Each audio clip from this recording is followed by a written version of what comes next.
नमस्कार, news nation आप देख रहे हैं। आपके साथ मैं हूं विद्यानाथ झा। मां, माटी और मारकाट, जी हां, यही आरोप लगाकर बीजेपी बंगाल में राष्ट्रपति शासन की मांग कर रही है।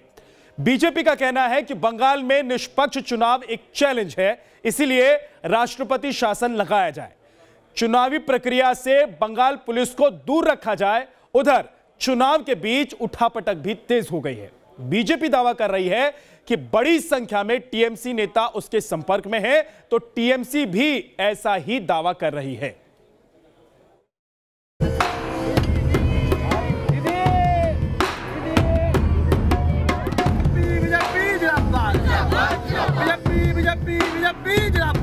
देखिए, पश्चिमी बंगाल सबके लिए चुनौती है, क्योंकि जिस तरह की वहाँ अराजकता है, लॉ एंड ऑर्डर समाप्त हो गया है, तो ये चुनौती है। इस संबंध में हमने केंद्र सरकार से कहा है कि या तो राष्ट्रपति शासन लगाया जाए।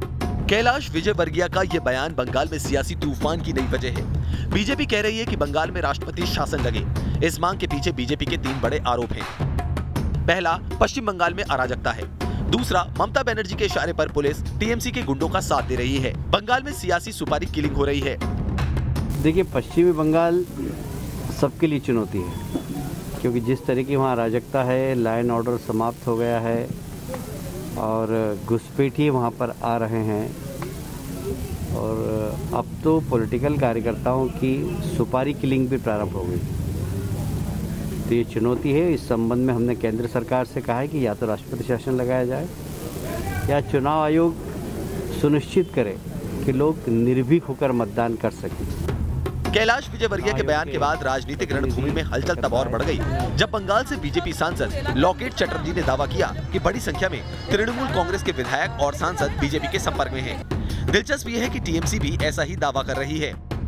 প্রচুর সাংসদ, প্রচুর এলাকার নেতারা আমাদের সঙ্গে যোগাযোগ করছেন এবং তারা দেখতে পাবেন আস্তে আস্তে যত দিন এগোবে তারা সামনে আসছে না, হোয়াটসঅ্যাপের মাধ্যমে যোগাযোগ থাকে। তারাও জানে দিদি সবাই ফোন ট্যাপ করছে, কে কোথায় কার সাথে যোগাযোগ রাখছে।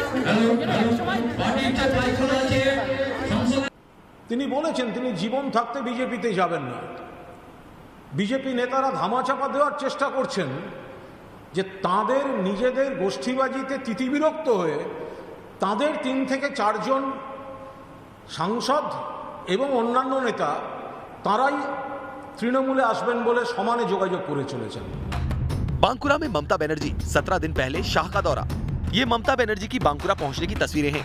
17 दिन पहले इसी इलाके में अमित शाह ने दौरा किया था। दोनों ही पार्टियां यहां की बड़ी आदिवासी आबादी को अपने पाले में करना चाहती हैं। बंगाल में चुनाव से पहले बाहरी बनाम बंगाली का मुद्दा भी छाया हुआ है। हमारा पुलिस को मैंने बता दिया कि आपके ऊपर कभी कोई जोर जुलूम नहीं होना चाहिए।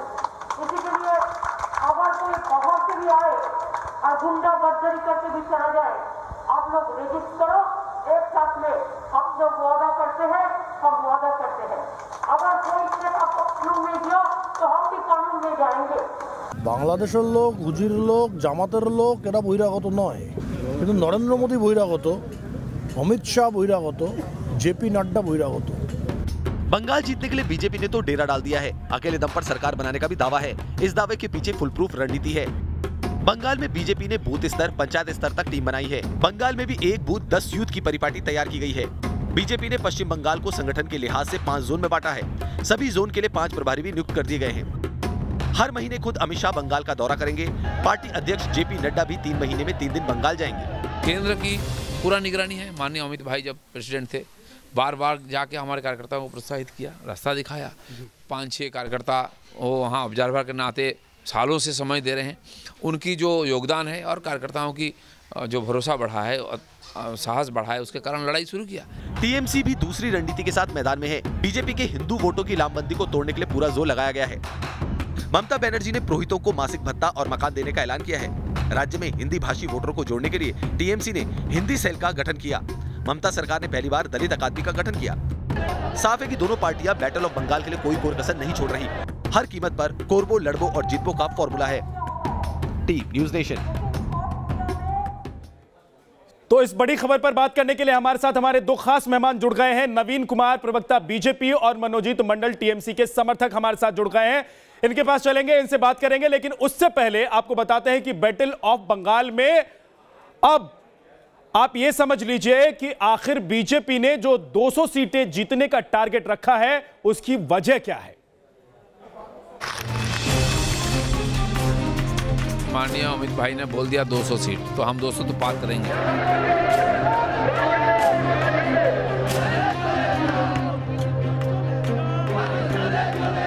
बीजेपी ने बंगाल फतेह के लिए मेगा प्लान तैयार किया है और इसके दम पर पार्टी बंगाल में जीत का दम भर रही है। बीजेपी ने इस बार बंगाल चुनाव के लिए ए बार बांग्ला पारले सामला, ए बार बांग्ला पारले सामला का नारा दिया है। इस नारे का मतलब है अब बंगाल की बारी है, रोक सको तो रोक लो। बंगाल में बीजेपी के मेगा प्लान को एग्जीक्यूट करने वाले कोर टीम के हिस्सा और राज्य बीजेपी के अध्यक्ष दिलीप घोष का दावा है कि राज्य में बीजेपी ने 83% बूथों पर अपनी मौजूदगी दर्ज करा ली है और 2021 में बंगाल में परिवर्तन तय है। दुरुस्त करने के लिए हम लोग एक एक्सपेरिमेंट किया है। बड़ा प्रदेश है, 292 असेंबली सीट है, 42 पार्लियामेंट्री सीट है, विस्तृत है, कई प्रॉब्लम्स है, नॉर्थ की अलग प्रॉब्लम है, पहाड़ की है, जंगल महल की है, तो इसीलिए उनको 5 जोन में हमने बांटा है। लेकिन लोगों का भरोसा हमने जीता है, लोगों ने हमको वोट दिया है, तब हम जीते हैं और लोगों को लग रहा है कि आप बीजेपी के माध्यम से हाँ बंगाल में परिवर्तन हो जाए। बंगाल की 294 विधानसभा सीटों में से बीजेपी 216 में महज 3 सीटों पर जीत हासिल कर पाई थी। वो पार्टी 4.5 साल बाद आज 200 सीटों के टारगेट के साथ 2021 में सरकार बनाने की बात कर रही है। ऐसे में बीजेपी के इस दावे में कितना दम है, ये समझना बेहद जरूरी है।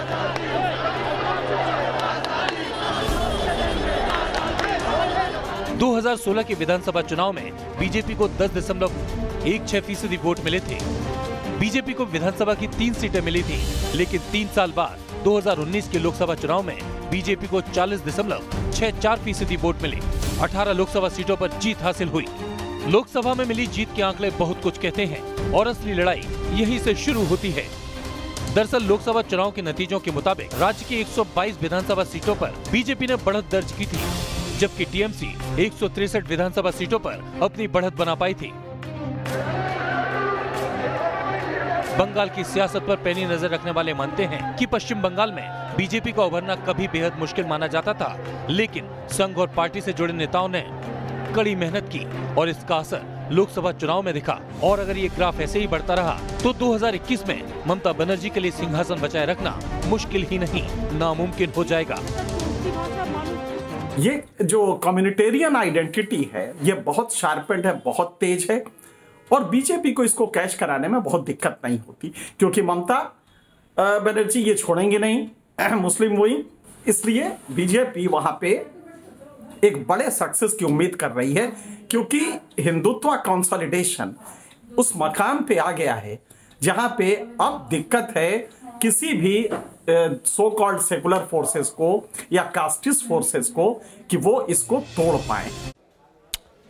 तो पश्चिम बंगाल में क्या राष्ट्रपति शासन लगाने की जरूरत है और बीजेपी पश्चिम बंगाल को जीतने के लिए क्या टीएमसी पर आरोप लगा रही है? हमारे साथ बात करने के लिए नवीन कुमार और मनोजीत मंडल जुड़ गए हैं। नवीन कुमार जी, क्या चुनाव जीतना आप चाहते हैं, इसीलिए ये आरोप और प्रत्यारोप का दौर चल रहा है, इसीलिए आप चाहते हैं कि राष्ट्रपति शासन लगा दिया जाए?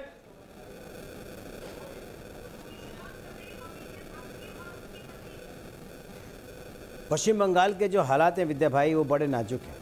वहाँ पे पॉलिटिकल पार्टी के कार्यकर्ताओं की निर्मम हत्या की जा रही है और वहाँ की जो पुलिस के कुछ अधिकारी हैं जो पूरे पुलिस सिस्टम को कंट्रोल करते हैं, वो एक पॉलिटिकल पार्टी के कार्यकर्ता के रूप में काम कर रहे हैं और संविधान और कानून की, प्रशासन की रखरखाव, उसको बचाने की जिम्मेदारी उन्हीं अधिकारियों पर है, वरना उसकी जगह लेकिन वो पॉलिटिकल पार्टी के कार्यकर्ता बन के भाजपा के कार्यकर्ताओं का दमन कर रहे हैं। किसी भी राजनीतिक व्यवस्था में लोकतंत्र को जीवित रखने के लिए बहुत आवश्यक है कि वहाँ पर हर एक पॉलिटिकल पार्टी को अपनी बात कहने का हक हो, अपनी लड़ाई लड़ने का हक हो, सड़कों पर सरकार की हुई नीतियों का विरोध करने का हक हो। लेकिन जिस प्रकार का दमन एक वर्ग को खुश करने के लिए ममता बनर्जी और उनके साथी कर रहे हैं, वो बहुत दुर्भाग्यपूर्ण। ठीक है मनोजीत मंडल, क्या लोकतांत्रिक मूल्यों को जेब में रखकर आप लोग पश्चिम बंगाल में सरकार चला रहे हैं?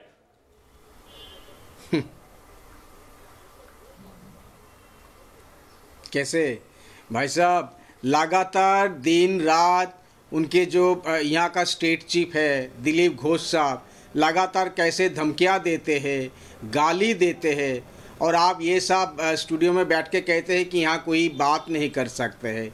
वो अभी तो वो सब जितने धमकियाँ दे रहा है, जिस तरह से प्रोवोक कर रहे हैं अपने कैडर लोगों को, इसीलिए थोड़ी बहुत हिंसा हो रही है। इसका सबसे बड़ा जिम्मेदार अगर कोई है तो उनका ही लीडर है। आपके लीडर मतलब हत्याएं जो हो रही है थोड़ी बहुत हो रही है, ठीक हो रही है। मनोजीत मंडल आप ये कहना चाहते हैं कि पश्चिम बंगाल में हत्याएं हो रही हैं और थोड़ी बहुत हत्याएं हो रही है तो वो ठीक हो रही है। कभी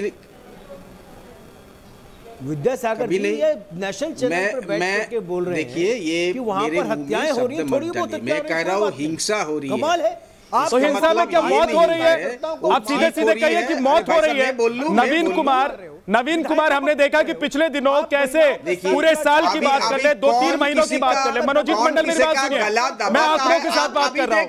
14 हत्याएं सितंबर तक 14 हत्याएं हुई हैं। सितंबर तक 14 हत्याओं का आंकड़ा है और उसके बाद की गिनती छोड़ दीजिए आप, उससे पहले की गिनती छोड़ दीजिए आप। हर महीने पश्चिम बंगाल में बीजेपी के कार्यकर्ता, बीजेपी के नेताओं की हत्या की खबर आती है। आप दोनों मिला के मेरा गला दबा रहे हो, मेरे को बोलने नहीं दिया जा रहा। नहीं, गला तो आपने पश्चिम बंगाल में दबा रखा है लोकतंत्र का। मनोजीत मंडल मैं ये समझ रहा हूँ, नहीं मुझे समझाइए। देखिए मनोजीत मंडल आप समझाइए मुझे कि लोकतंत्र का गला किसने दबाया है पश्चिम बंगाल में? कुछ नहीं कर रहे हो आप। अभी दिखा रहे हो कैसे लोकतंत्र की गला दबाया जाता है। पश्चिम बंगाल की सड़कों पर खड़े होकर के कह रहे नहीं हो भाई साहब, आप तो ममता बनर्जी की सरकार। मैं तो खबरों के आधार पर वहां से जो डेटा है उसके आधार पर कह रहा हूँ। वो आपकी पुलिस केस दर्ज करती है, मेरी पुलिस नहीं है कोई पश्चिम बंगाल में, मेरी सरकार नहीं चलती है। चुनाव नहीं हो सकते, देखो वहां पर राष्ट्रपति शासन लगना चाहिए। अभी देखो किस तरह से आपका संगत हो रहा है, दोनों का एक साथ संगत नहीं हो रहा है। सही बात पर तो संगत जरूरी है। अगर पश्चिम बंगाल में मनोजीत मंडल अराजकता की स्थिति दिखाई पड़ती है, लोकसभा चुनाव में हमने देखा कि वहां पर कैसे खून बहाया गया, कैसे उस चुनाव को रक्त चरित्र बना दिया गया पश्चिम बंगाल का, वो भी हमने देखा। तो उसके बाद अब विधानसभा के चुनाव जब होने हैं तो हमें रक्त चरित्र नहीं देखने को मिलेगा पश्चिम बंगाल में, इसकी क्या गारंटी है?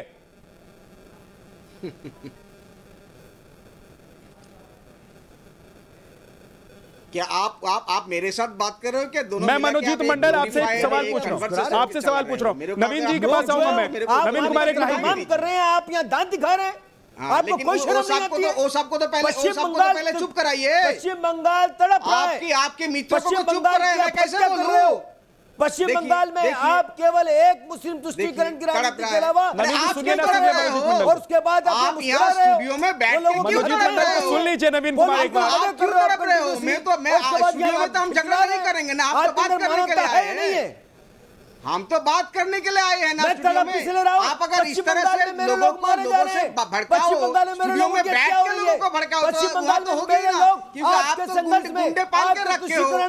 आपने गुंडे पाल के रखे हो आपकी पार्टी में। आपकी पार्टी में लीडर नहीं है, कोई चीफ मिनिस्टर का फेस नहीं है, गुंडे पाल के रखे हो और स्टूडियो में बैठ के भड़काते हो और रैलियों में जाकर भड़काते हो। आप बात नहीं करने देते हो। ये दोनों मिले क्या प्रश्न पूछते लेकिन बात नहीं करने नहीं पाता हो। देखिए मैंने बोला भड़का कौन रहा है ये सबको पता चल रहा है। ममता बनर्जी का वो बयान अभी हमने दिखाया है, अभी ममता बनर्जी का वो बयान हमने दिखाया है जिसमें ममता बनर्जी कह रही है कि बाहर से कोई आएगा और गुंडागर्दी करके चला जाएगा, ये आप बर्दाश्त मत कीजिएगा, आप उसका विरोध कीजिएगा। पश्चिम बंगाल में क्या राष्ट्रपति शासन लगाने की जरूरत है? बीजेपी के नेता के बयान के बाद यह विवाद शुरू हुआ है। हमारे दो खास मेहमान हमारे साथ जुड़े हुए हैं, नवीन कुमार बीजेपी से और मनोजीत मंडल टीएमसी समर्थक हमारे साथ जुड़े हुए। मनोजीत मंडल, मैं आपसे यह जानना चाहता हूं कि अगर पश्चिम बंगाल की नसीब रक्त चरित्र हो गई है तो फिर पश्चिम बंगाल में राष्ट्रपति शासन क्यों नहीं लागू कर दिया जाए?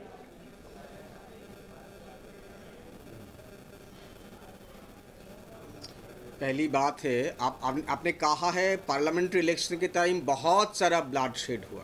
हाँ, तो इलेक्शन कमीशन का जिम्मेदार है, इसलिए अगर हुआ, मेरे पास तो जानकारी नहीं है। और अभी आप ये भी कह रहे हो कि इस तरह से राष्ट्रपति शासन जारी करनी चाहिए, तो सेंटर आपने खुद मान लिया सर, यहाँ बैठ के आपने खुद अभी कुछ मिनट पहले आपने कहा कि हिंसा हो रही है, असल में हिंसा हो रही है। आपने खुद कहा कि पश्चिम बंगाल में हिंसा हो रही है। अभी देखो, वो किसी के उकसाने पर हो या बिना उकसाए हो। अभी देखो किस तरह का हिंसा हो रही है स्टूडियो में। आप एक सेंटेंस भी कंप्लीट करने नहीं दिया, एक सेंटेंस भी कंप्लीट। सर आप गलत बोलेंगे तो मैं आपको हिंसा यहाँ नहीं करने दूंगा। न्यूज नेशन पर बैठकर आपको हिंसा नहीं करने दूंगा। पश्चिम बंगाल में आपकी सरकार है, आप वहां हिंसा कर रहे हैं और दुनिया देख रही है। आप लोग शब्द के जरिए वायलेंस फैलाते हो, ये तो इसी वायलेंस ऑफ वर्ड घुमाते रहेंगे। जवाब दीजिए मेरे सवाल का। जवाब नहीं है तो बताइए। नवीन कुमार के पास जाऊंगा मैं। यहाँ आके सब कुछ कहना क्या चाहते हो मनोजीत, मेरे जवाब कैसे दूं? जवाब कैसे बोलिए? टाइम मत खराब कीजिए मनोजीत मंडल, टाइम मत खराब कीजिए। पश्चिम बंगाल का वक्त तो खराब कर ही रहे हैं, यहाँ पर टाइम मत खराब कीजिए। मुझे ये बता दीजिए कि आपने अपनी सरकार को चाहे 4 सालों से सुन रहा हूँ लॉ एंड ऑर्डर नहीं है, तो सेंट्रल गवर्नमेंट क्या कर रही है? पूरा चला लिया। अब जब राज्य में चुनाव होने हैं, अगर वो राष्ट्रपति शासन के तहत वो चुनाव होते हैं तो आपको उसके अंदर क्या पीड़ा है? नवीन कुमार जी लेकिन एक चीज बताइए, टीएमसी के नेता ये भी कह रहे हैं, नवीन कुमार मेरा एक सवाल आपसे भी है, टीएमसी के नेता ये भी कह रहे हैं क्या बाकी और राज्यों में देख लीजिए ना जहां पर बीजेपी का शासन है, क्या वहां पर खून खराबा नहीं हो रहा है? क्या वहां पर हत्याएं नहीं हो रही है? क्या वहां पर आप राष्ट्रपति शासन की बात करते हैं? खुलेआम रायट होती है, इसी को लॉ एंड ऑर्डर कहते हैं। लॉ एंड ऑर्डर इसलिए नहीं कहते कि लोकल लेवल अगर कोई झमेला हो इसको लॉ एंड ऑर्डर नहीं कहता है। पार्टी शासित राज्य के किसी भी राज्य में अगर पॉलिटिकल हिंसा हो रही है तो मुझे एक राज्य बता दीजिए, लोगों का मौत हो जाता है, अगर कहीं हिंसा हो रही है पॉलिटिकली, बहुत बहुत शुक्रिया, बहुत बहुत शुक्रिया मनोजीत मंडल, आपने मेरे सवाल का जवाब नहीं दिया, आप इधर उधर करते रहे। ठीक है नवीन कुमार जी, वक्त इतना है, बहुत बहुत शुक्रिया आप दोनों मेहमानों का हमारे साथ जुड़ने के लिए। लेकिन पश्चिम बंगाल में विधानसभा के चुनाव हैं और ऐसे में अब देखिए जुबानी जंग तेज है, वहां पर वार पलटवार चल रहा है। बीजेपी की तरफ से मांग ये हुई है कि वहां राष्ट्रपति शासन लागू किया जाए, वहां जो पुलिसकर्मी है यानी कि पश्चिम बंगाल पुलिस को चुनाव के दौरान चुनावी प्रक्रिया से अलग रखा जाए, तभी वहां पर निष्पक्ष चुनाव कराया जा सकता है। एक छोटे से ब्रेक के लिए हम रुक रहे, फौरन वापस लौटेंगे।